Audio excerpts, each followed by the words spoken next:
Le gouvernement ougandais prévoit de réduire les dépenses d'un peu plus d'un cinquième et les emprunts nationaux d'un peu plus de la moitié au cours de l'année fiscale 2025-2026, selon le ministère des Finances. L'augmentation de la dette publique de l'Ouganda a alimenté les inquiétudes des politiciens de l'opposition et a également incité les agences de notation Fitch et Moody's à réduire la cote de crédit du pays. Le gouvernement affirme que les emprunts ont été utilisés pour stimuler la croissance économique qui a été plus rapide que celle de beaucoup de ses pairs africains depuis la pandémie de Covid-19. L'Ouganda dans lequel nous nous trouvons est stable. L'économie est stable. La seule chose est que nous devons travailler dur.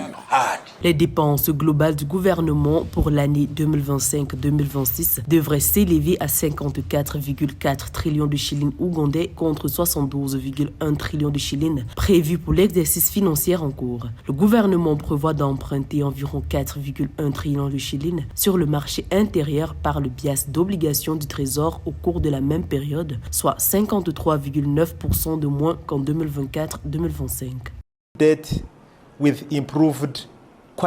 Nous avons constaté une augmentation de la dette et une amélioration de la qualité de vie des Ougandais. Hier encore, il y a 20 ans, le taux d'alphabétisation en Ouganda n'était que de 36%, alors qu'il est aujourd'hui de 77%.